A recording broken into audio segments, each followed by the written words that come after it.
महाराष्ट्र के उप मुख्यमंत्री अजीत पवार के प्लेन क्रैश हादसे में निधन के बाद अब कई चर्चाएं होने लगी हैं। जहां एक तरफ विपक्ष इसे ये कह रहा है कि ये कोई साजिश है और इसमें गंभीर रूप से जांच होनी चाहिए, वहीं दूसरी तरफ महाराष्ट्र के मुख्यमंत्री देवेंद्र फडणवीस भी बारामती पहुंच गए हैं और कई और नेताओं का बारामती पहुंचने का सिलसिला लगातार जारी है। साथ ही महाराष्ट्र में आज स्कूलों की छुट्टी कर दी गई है। 3 दिन के राजकीय शोक की घोषणा भी राज्य में करी गई है। पवार का अंतिम संस्कार बारामती में कल सुबह 11 बजे किया जाएगा। अजीत के चाचा शरद पवार, पत्नी सुनेत्रा, दोनों बेटे और बहन सुप्रिया भी बारामती पहुंच चुके हैं।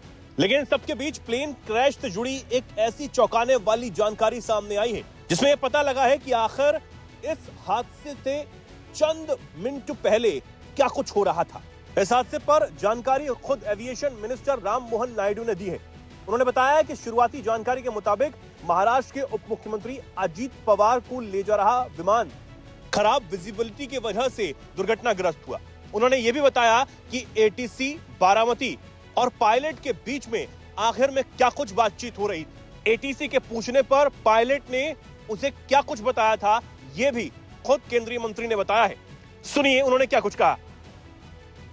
जो एक्सीडेंट जो हुआ है उसका जो इन्वेस्टिगेशन उसको भी हमने शुरू कर दिया है। तुरंत डीजीसीए और एआईबी की टीम भी आई है और जो प्रिलिमिनरी इन्वेस्टिगेशन या प्रिलिमिनरी जो समाचार हमें मिला है उसमें इतनी जानकारी थी कि जब वो लैंड करना चाहते थे सुबह करीब 8:48 AM के आसपास, तो उस समय विजिबिलिटी थोड़ा पुअर था उधर।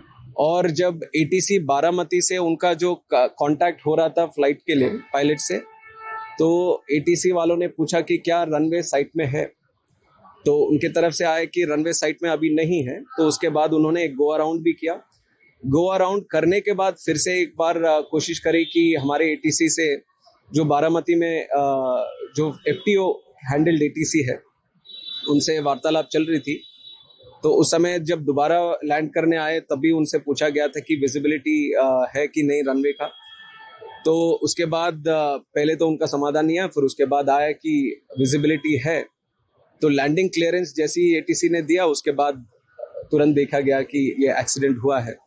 बहुत दुखद घटना है, तो इसके ऊपर और जानकारी हमें मिलनी चाहिए। इन्वेस्टिगेशन पूरी तरह से ट्रांसपेरेंट और अकाउंटेबल वे में हम करेंगे।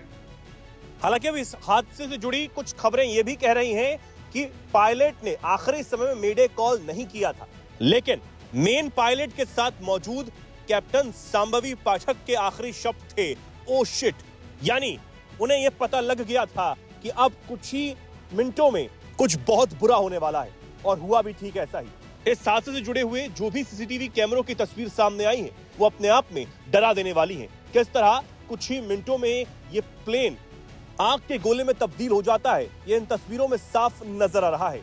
फिलहाल केंद्रीय मंत्री के मुताबिक डीजीसीए और एआईबी की टीमें मौके पर पहुंच गई हैं, जहां जांच भी शुरू कर दी गई है। देखना होगा कि इस जांच में और क्या कुछ निकलकर सामने आता है।